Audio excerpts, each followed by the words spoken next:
It's great to be here. And I'm very, very, very honored to have our guest, Mark Hetfield, with us today. So if you ask your parents or grandparents or great-grandparents who helped them when they first arrived to this country, chances are, if they're Jewish, they'll say HIAS, the Hebrew Immigrant Aid Society. Since its founding in 1903, HIAS has helped millions of people start new lives. In recent years, HIAS broadened its mission to help refugees from all backgrounds. Mark Hetfield, President and CEO of HIAS, has agreed to join us today for a special Hanukkah edition of At Lunch. For me, Hanukkah represents resilience and hope, qualities that are at the core of HIAS's mission and which resonate in these turbulent times more than ever. Since being named HIAS's President and CEO in 2013, Mark has led the transformation of HIAS from helping refugees because they were Jewish to helping refugees because we are Jewish. I'd like to say that the American Jewish Historic Society also is the recipient of HIAS's papers, which is an incredible history, not just of an organization, but of American and Jewish history as well. It's an honor to have him with us. Welcome, Mark. Thank you, Julie. Hi. Hi. So I guess if you could just start a little bit, I mean, when we say the Hebrew Immigrant Aid Society, HIAS, it helps people start new lives. Could you just begin with a little bit of HIAS 101? Like, what do you do exactly? And if you could give us some idea of its size and the scope of the work. Sure. And actually, it's funny you should talk about how we've helped so many American Jewish families. And in fact, we can tell when we helped someone's family based on how they pronounce our name. People who say HIAS are generally people of my generation. The people that we helped during the 1940s and 50s always say HIAS. And, and the Russian speakers we helped during the 80s and 90s say HIAS. So based on how that name is pronounced, I can tell what our interaction has been with your family. But as you noted, HIAS was established in 1903.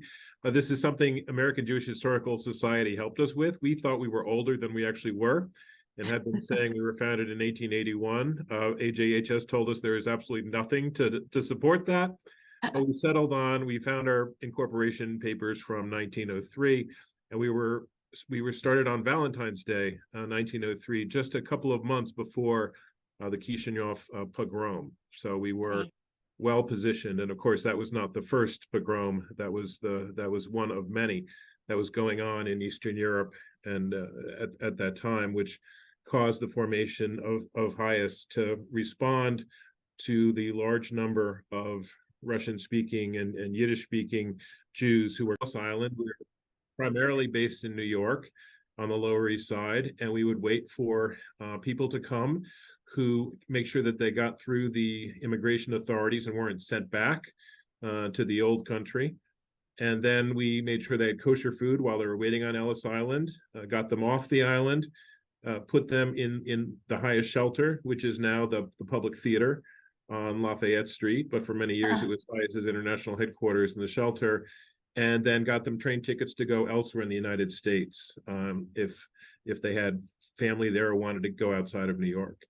And so we did this until the early 1920s, when Congress slammed the door shut on immigrants with the discriminatory quota laws in 1921, and then making it even stricter in 1924, which made it very difficult for Jews from Eastern Europe to come to the United States. And so we had to become an international organization. We had to go to Europe to try to make sure that people could get visas to come here or could get permission to go to other countries, since the US was letting in so few people in the 1920s and 30s. So we worked in trying to get people into Canada, which had similarly restrictive immigration policies. So we actually focused on Latin America and Asia as places of both temporary and permanent refuge for the Jews who were fleeing Europe as it was taken over by the Nazis. And so we continued to focus on helping Jews through most of our history. But then in 1948, two events really made a big difference for us. One, of course, was the establishment of the State of Israel, so Jews finally had a place to go. And the other was the international community finally recognized that there was a human right to seek and enjoy asylum in the Universal Declaration of Human Rights. Until that time, if you were a refugee and you fled to a country, that country had every right just to send you right back into the hands of the people who were persecuting you, the government that was persecuting you. So 1948 finally helped to turn that around. But we still continue to focus on Jewish migrants from the displaced persons camps in Europe to those who fled the Hungarian after the Hungarian uprising in 1956, to the many Jews who fled the Middle East during the 1950s, including those who were expelled from Egypt in 1956. Large number of Jews who left Cuba after the Cuban Revolution in 1959, and then in the 1970s, we turned our attention again to Soviet Jewry and focusing on helping refuseniks who left the Soviet Union and wanted to go to places other than to Israel. And that's when I started this work, was in 1989, helping Soviet Jews in Rome get to the United States, Australia, Canada, and New Zealand. But since that time, as you noted, HIAS's mission shifted. There were no longer Jews living behind an Iron Curtain. There were no longer Jews who were utterly destitute and needed immigration counsel. Or immigration aid for the most part. So we were able to turn our attention to helping everybody else using the 120 years of expertise that we've acquired since we opened at the beginning of the 20th century. And interestingly enough, our work has also changed as well as the people that we're helping. Because with Jews since 1948, the conversation was always, where do you want to go? Do you want to go to Israel, or do you want to go to some other country? We can't have that conversation with most asylum seekers and refugees because they really don't have any options. They have to go to the first country that they can get to. And then if they can't be safe in that country to which they first flee, we try to find some other place that they can go to. But so few refugees have the opportunity to resettle to a third country once they've fled their country of origin, that we have to do everything we can to make them safe where they are. So that's become our focus in most of the 25 countries where we operate around the world right now, is trying to make refugees safe in the countries where they are. And how do you do that? How do you keep them safe? What does that mean? Well, the first priority is to make sure that they are allowed to stay there, that they have legal documents which will prevent them from getting sent back to the country that they fled from. And then the second priority is to make sure that they have the mental health and psychosocial services that they need, because many of the refugees that we help have been severely traumatized and subject to all types of brutality in their country of origin, and then in the flight trying to escape from it. So we have to help them recover from that so they can function in their new society. And then we focus on making sure that they're actually able to support themselves, on economic empowerment and integration. And as I said, if we can't do that, then we do try to get them resettled to a third country. But that's just as difficult now as it was 80 years ago. Yeah, thank you. That's a great summary of the really a huge history that unfortunately keeps repeating itself. You know, I'm very curious because HIAS is still, I think, considered a Jewish organization, but I wonder what that means since you've changed your focus. So your clients or the people you help are not Jewish necessarily. And so what does it mean that you're a Jewish organization, and like, why does it matter? Right. Well, we now describe ourselves by saying that we used to help refugees because they were Jewish. Today we help refugees because we are Jewish. And of course, not everybody who works at HIAS is Jewish, but everybody who works at HIAS is aligned with the Jewish value of welcoming the stranger, right? And that is repeated in the Torah 36 times more often than any other commandment. So people do often say, oh, HIAS isn't a Jewish organization anymore. And we actually say we're more Jewish than we've ever been. because we're fulfilling that commandment that's repeated more often in the Torah than anything else. And we do it in partnership in the United States with Jewish family service agencies across the country. They're the ones who help us resettle refugees. Likewise, in Europe, HIAS Europe is working with Jewish communities across Europe in welcome circles, helping Afghan refugees and people who fled Ukraine. So we consider ourselves to be more Jewish than we've ever been.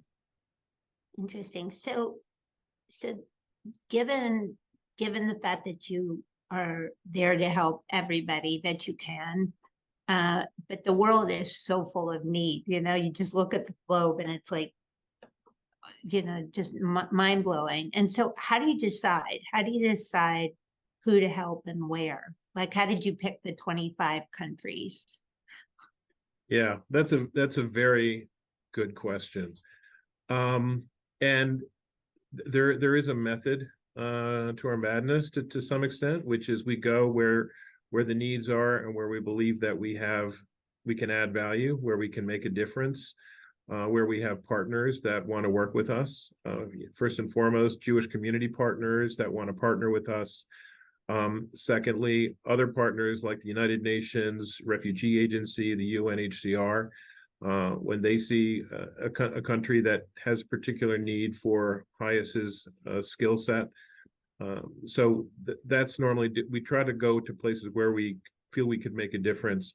But you're right. I mean, the needs right now are so tremendous. We have to be very discriminating in terms of where we go. And so right now, other than in Israel itself, HIAS is not currently operational in Asia, even though the needs in Asia are tremendous in terms of refugees. Our focus right now is in Latin America, in Africa, as well as Europe.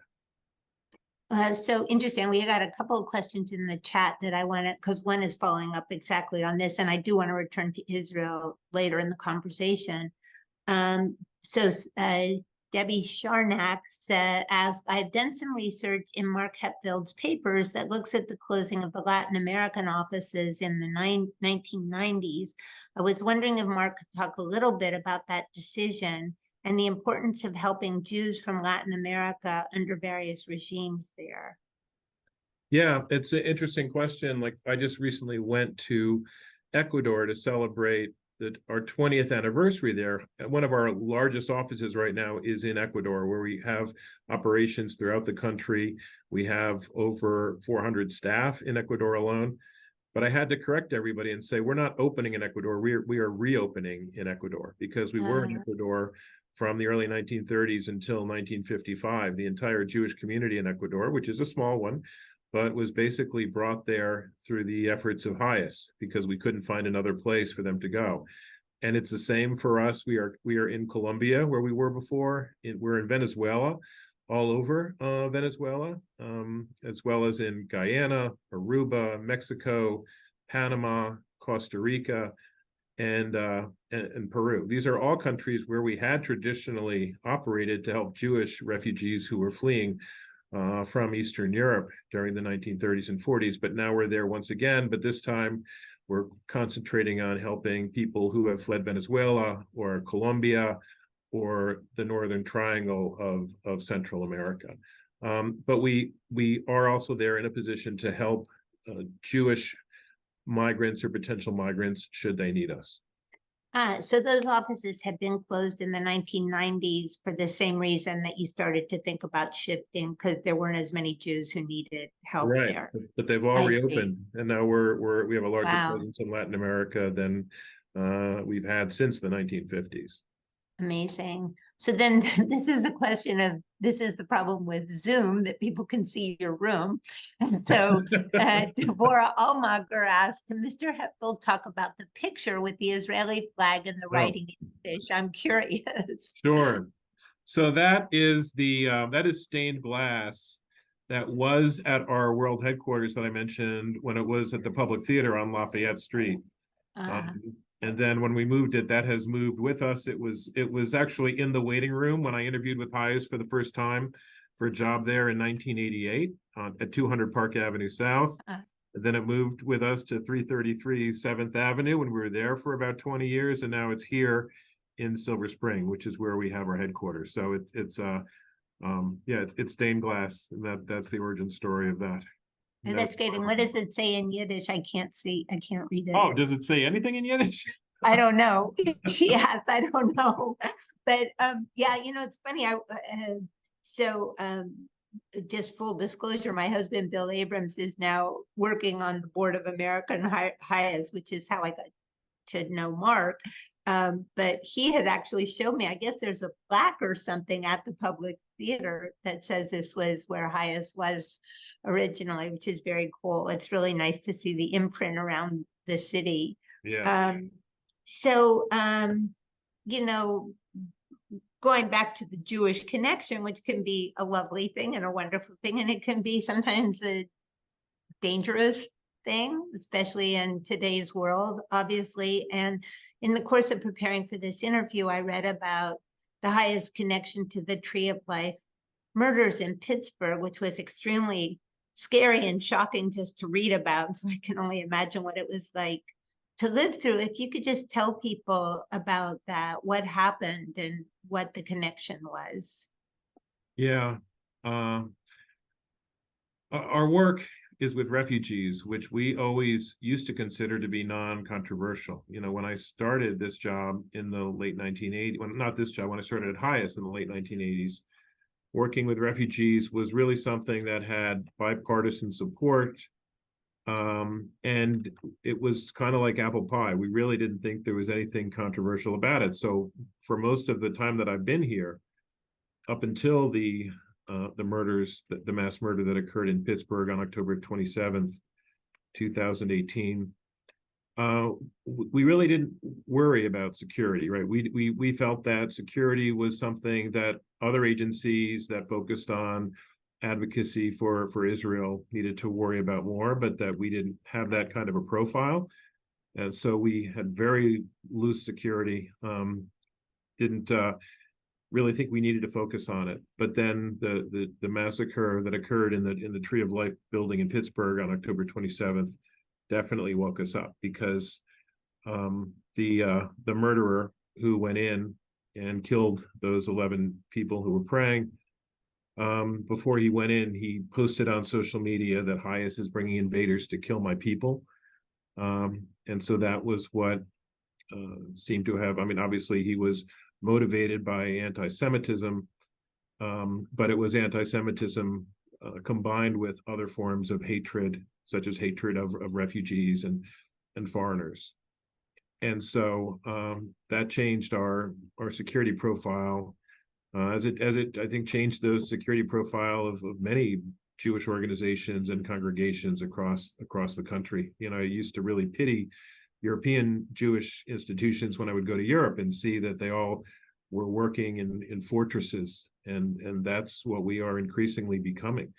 Within HIAS, in particular, we're targeted by white nationalists because they believe that we are bringing about, we're enacting replacement theory, right? We are trying to bring in brown people and non-Christians to replace white Christians in America and in Europe. And so it's extremely troubling.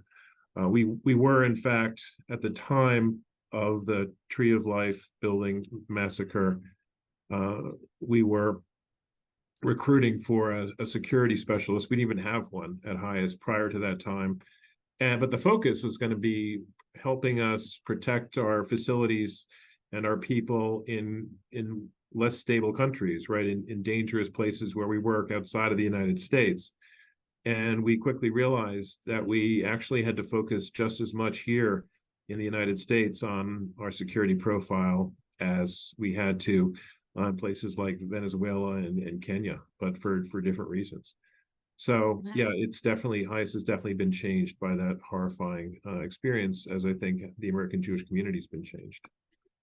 Just to dig into that just a little bit, what was it like for you personally? Like, how did you find out about that connection? It must have just been so horrific for you. Where were you? Just that nosy reporter wanting to know what it was like. Yeah. So I was actually, what had happened was we had just celebrated our first Refugee Shabbat, which is when hundreds of congregations across the country joined with HIAS to demonstrate that the Jewish community is a community that welcomes refugees. And one of our partner congregations was Dor Hadash in Pittsburgh, which is one of the 3 congregations in the Tree of Life building. And then that was the weekend before. Actually, Dor Hadash had celebrated Refugee Shabbat 2 Saturdays before. But that Saturday, I was in Washington, D.C. in synagogue at a bar mitzvah myself, and my phone began to buzz, and I looked and I noticed that there had been a shooting at a Pittsburgh synagogue. My son actually at that time was living and active in the Jewish community in Pittsburgh, and he texted us, let us know he was okay. I stayed in the synagogue, but then my phone kept buzzing and buzzing and buzzing and buzzing. So I finally left to see what was going on, and it was my communications director, Bill Swersey. And I knew if he was trying to get a hold of me that badly on Shabbat, there must be something awry. So I called him, and he said that CNN had just notified him that there was a HIAS connection to the massacre at the Tree of Life, that the terrorist who had committed that act had posted on social media about HIAS rather extensively. And so my wife and I obviously left the service, and we spent our day trying to manage the crisis. And then I went up to Pittsburgh because we do resettle refugees in Pittsburgh. We do have partner congregations, as well as the Jewish Family and Community Service in Pittsburgh that resettles refugees in partnership with us. But it definitely had an impact on how I have to conduct my own private life in terms of security as well. So, yeah. Oh, really sorry. I mean, sorry for that on so many levels, right? For you personally and for the world in general. Yeah, and then I did actually testify, and I had to testify in his trial this past summer. It took 5 years to bring him to trial, but he was tried with a hate crime for having targeted and murdered people because they're Jewish, because of their religion. And his defense, believe it or not, one of his defenses was that he didn't hate Jews, he just hated HIAS. And so, oh my God. Yeah, I mean, he didn't have obviously he didn't have a good deck in terms of defenses available to him. So I had to testify that, in fact, HIAS is a Jewish organization, and that it's not a coincidence that he targeted that synagogue. Wow. So following up on that, one is a practical question. Well, they're both practical, I guess. Are there places that HIAS won't work or can't work because of being Jewish? Yeah, of course. There are certain countries in the Middle East where we do not operate. In fact, people ask us if we are operational in Israel, as I mentioned, of course. People ask us if we are operational in Gaza. And actually, when we became accredited by the UN 11 years ago as an NGO by the Economic and Security Council, we had to attest that we would not work in the Palestinian territories. So we do not work there. We do not work in Lebanon, for example, and there are other countries where we would not be able to work due to security concerns. So yeah, of course, it's something that we take into account. But in the UN requirement that you not work in Palestinian territories, is that because for the safety of your workers, or is that because of the political aspect? They didn't give us an explanation. They didn't give it. I had no idea they did that. So where did your it was unusual because it actually takes a vote. The vote of the Economic and Security Council NGO committee had to vote us in, and they were refusing to act on our application because they like to operate by consensus. A couple of countries were holding it up. And so finally, when the United States and the United Kingdom intervened on our behalf to get it moving, they stipulated some of the countries that were on the committee stipulated a number of conditions that HIAS would have to abide by in order to be accredited, and that was one such condition. So we didn't foresee any reason for us to be operating in the Palestinian territories, so we didn't mind saying that we would not do so. Wow. Wow, that's amazing. So where does your funding come from? Is it from the government, from private donors, from where? It's from the government, the U.S. government, European governments. The United Nations High Commissioner for Refugees is one of our larger funders, and also from private individuals, Jewish communities, Jewish federations. But most of our funding would be from private individuals, the U.S. government, and the UN Refugee Agency. Wow. Are there any other organizations that get barred from certain countries like that? Well, it wasn't so much that we were barred. We agreed not to. You agreed not to. Sorry, I didn't mean to use loaded language. Sorry. Yeah. So I don't know. I think it's I think it's a case-by-case negotiation to get through that process. But if you're a Jewish organization, it is quite difficult to get accredited by the United Nations, I have to say. Interesting. But you are accredited in this, but with this caveat or this exception. Yes. Or these exceptions. Yeah, and again, it's something we agreed to. It's nothing, you wouldn't find it anywhere, but it's something that we agreed to in writing. Wow, amazing. So your connection to this work, it has gone on for a big part of your life. I know you have a law degree from Georgetown. Is it true you're now studying for your MBA?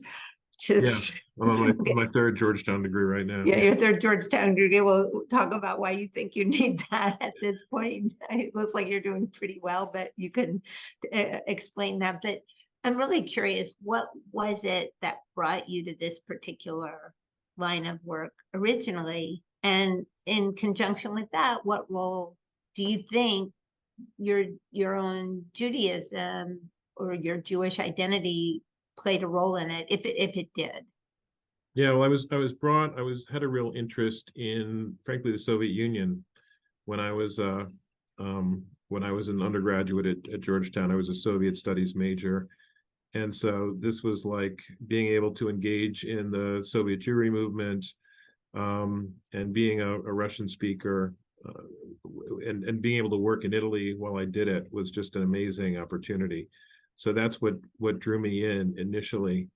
But what really keeps me coming back is the connection to the Jewish community, the Jewish values, the fact that we've been able to make this an organization that is not just about helping Jews, but about helping people motivated by Jewish values and Jewish teaching, and being able to pay it forward, the fact that we want to treat others as we were treated, or as we wish we had been treated, or as we should have been treated when we were refugees ourselves. So that's what really makes this an amazing experience. And it really used to annoy me in the early days when people would ask why a Jewish organization would be interested in helping non-Jewish refugees, and nobody asked the Catholics that question or the Lutherans that question. They also have refugee agencies that are partners of HIAS, of course. But for us, it's such a fundamental part of Jewish teaching and of who we are. As I said, it's repeated 36 times in the Torah, not just as a commandment, but as a commandment that comes out of the lived Jewish experience, both biblical and through the 20th century.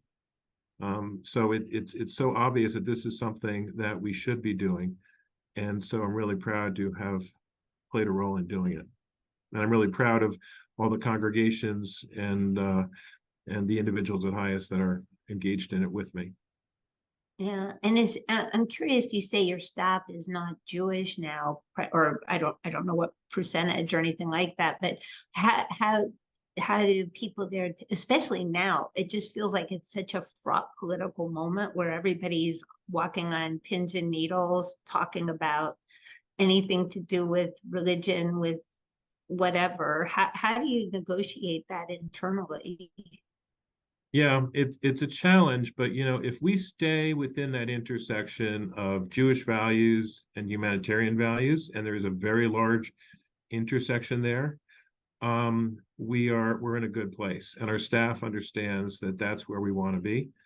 The number one humanitarian goal, international humanitarian law, is driven by the need to save all lives, that all lives are of equal value, and that there is no more important act than saving a human life. And that's Jewish teaching, right? The concept of life being sacred, of the commandment to save a life overriding every other commandment, is central to our belief system. So we just have to stay within that intersection of Jewish teaching and humanitarian law, which is all about the need to preserve human life and the value of human life.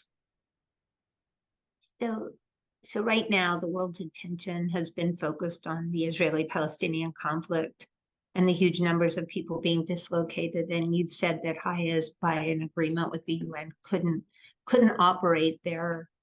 I assume you would want to, but you can't. But I guess the questions that I have for you, it's whether you do the work or somebody else does the work. What's going to happen? I mean, you've dealt with this kind of a situation many, many times over the years, I would think, when there are wars and people are dislocated. And so let's hope, God willing, that the fighting will be over soon. I don't know what soon means, but then what's the process for managing such a huge dislocation of people? Like just from a practical point of view, what happens? Well, that's one of the biggest frustrations about the Palestinian crisis, and that is that the UN Refugee Agency, UNHCR, has a mandate over refugees everywhere except Palestinians who are in Israel, the territories, Lebanon, Syria, or Jordan. Right, those are under the mandate of UNRWA. And now the UN Refugee Agency has a mandate to find solutions for the refugees that are under their jurisdiction. So they have to try to find solutions so that refugees are not going to be refugees for the rest of their lives. The fact is, UNRWA does not have that mandate, right? Their mandate is to give assistance to refugees who are who are displaced as a result of the conflict between Israel and Palestinians. But they're not even permitted to find a solution, right? And so we are in this, and governments aren't doing much either, right? To help end this refugee crisis that has lasted for 75 years now. So there obviously needs to be a political solution to this crisis. So I can't take what I've learned in the rest of the world and apply it to the situation between Israel and the Palestinians, because they've been written out of solutions by the United Nations and by the member states. So it requires a political solution. But clearly there needs to be one, because this has been going on for way too long. Right. And I'm glad you're reminding us that this huge number of refugees is adding to a huge number of Palestinian refugees. Yeah. So I guess the follow-up question to that is, again, for your staff, how many people work for HIAS around the world? Close to 2,000. 2,000. So it just feels to me like this is I mean, on the one hand, from a spiritual point of view, the most incredible job in the world, but from a personal, emotional point of view, it must be crushing. And so how do you deal with that internally with your own staff? How do you give people the resolve to keep going back into this work every day without it overwhelming them? Yeah, the work is frustrating, to be sure, because as you noted, the number of refugees in the world just gets larger and larger every year, because the international community is doing such a bad job of finding solutions for people. Countries are trying to shirk their responsibility toward refugees and asylum seekers, and So the situation just gets worse every year. But what makes it worth getting up in the morning for us and coming to work every day is that we know at HIAS, even when we have a bad day, we're helping people. We're helping make individual lives better. We're helping people one by one get to a better place. So there's never really a bad day at HIAS because we're always making things better. It's just never good enough, but that makes us try.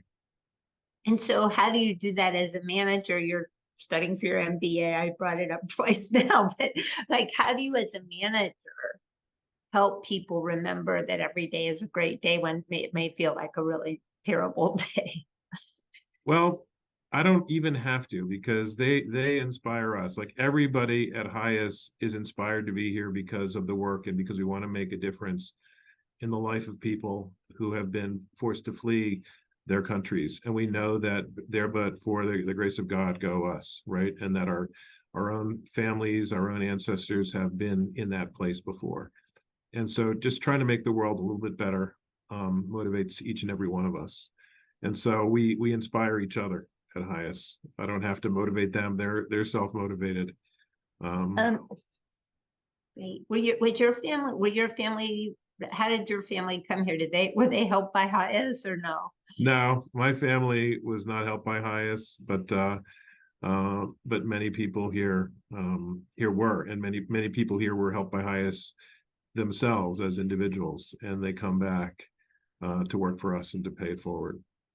Interesting. And those are people from Jewish and not Jewish backgrounds, I assume. Yeah, absolutely. Today they're both, absolutely. Wait, hold on one sec before I go on with my question. Oh, here's an easy question to answer. Do you have any suggestions about how the world could reduce the number of refugees? I'm sure you can answer that in 5 minutes or less. No, but I mean, that actually isn't that complicated, right? I mean, one of the problems with the refugee there's no easy answer, but it could be easy if the will was there to do it. The fact, yes, there are over 108 million displaced persons in the world right now, but that if every country lived up to its responsibility to give them a safe place to go, if countries realized that in fact they have demographic issues, they have aging populations, and they would benefit from refugees coming to their countries, we would be in a much better place. I mean, that's the real thing that we have to remind ourselves is that we know that refugees have actually made this country a better place. The Trump administration, when it first took office, remember President Trump issued the executive order that's referred to as the Muslim and asylum ban. But one of the things in that executive order that he issued was a requirement that the government do a study on how much resettled refugees cost the United States. And what they found was that, in fact, over a 10-year period, resettled refugees contributed $63 billion more in taxes than they took in services from federal, state, and local governments, right? So we know that refugees, when given the chance to do so, are incredible contributors to society. So we have to just try to remind ourselves of that and remind other governments of that in fact, if they in the short term, yes, they can be a burden for a short period of time, but in the long run, they're great contributors and make every country where they live a better place. So there's probably no way to answer this, but where does the U.S. fit on the continuum? I mean, of countries that are unwelcoming to refugees? Are we the worst? I don't think we're the best, but who knows? Maybe we are. Maybe we're the best among a lot of selfish people. I don't know. How is there some place that really opens their arms wide to refugees? Well, the U.S. does take more resettled refugees than any other country. And in most years, we take more resettled refugees, meaning refugees who are actually brought from a country of first asylum by the government to the United States. We do more of that than any other country. And with the exception of the Trump years, we usually do it more than all countries combined. But in terms of how we treat asylum seekers at our border, that's a much messier area right now. And as you know, as you and I speak, the foreign assistance to Ukraine and Israel is being held up by this attempt in Congress to change our asylum laws and make them much more restrictive, which is really unfortunate. That should not be coupled with aid to Ukraine and aid to Israel. But unfortunately, most countries are actually going in the same general direction of being unwelcoming, which is why the number of refugees in the world increases every year, because the objective of the international community and of the UN Refugee Agency and of us at HIAS is to make it so that people are not refugees forever, that they find solutions. And if governments don't accept people as refugees into their countries and allow them to become citizens of those countries, that situation is just going to be further and further perpetuated. And right now, a lot of countries are closing their doors and their hearts to refugees and asylum seekers. And so it's very hard to find countries that are shining examples. I would say Canada has a better record than we do right now, but they have their own issues and also have a checkered history. You'll remember during the World War II, one Canadian official was asked how many Jews Canada should take, and the response was one would be too many. But they have since, I would say, made a real effort to redeem themselves. Portugal had a relatively generous policy toward refugees of late, but a lot of countries in Europe are becoming very, very restrictive and are electing anti-immigrant, anti-refugee parties into office. So life is just getting tougher and tougher for people who are forced to flee their homes. So Mark, I'm really sad we've gotten our 5-minute warning and already a couple minutes into it. But before you go, and this conversation makes me doubly thrilled that the American Jewish Historical Society has the HIAS papers. It's so important, this work. But just in closing, and you've alluded to this in different ways, but what is the biggest disconnect for you about the way refugees are talked about by politicians and the press, and the actual refugees, the people who you actually see on the ground, who you meet, who you work with all the time? What do you think is the big disconnect? That they're a burden, when in reality they're a blessing, and that's been, and the issue is this is not new, right? Refugees have been viewed as being a burden and a threat to our culture and to our security since the John Adams administration and the Alien and Sedition Acts, right? I mean, this is not new, these xenophobic sentiments in this country or in the world. But the fact of the matter is, when you look at 250 years of history, there has been no time in our history where refugees have actually put this country in a worse place. They come here and they contribute, and they contribute to the growth of our economy, to the growth of our culture, and to our success as a country. And so we just have to remind ourselves of that. Well, that's a beautiful place to end. I really thank you. Remember that, please, people tuning in, a blessing, not a burden. And you certainly are a blessing. Thank you so much, Mark. Happy Hanukkah. And thank you very much for coming for At Lunch. I would wish I could give you a latke, but it's hard to do through AI isn't there yet. Thanks, Julie. Bye.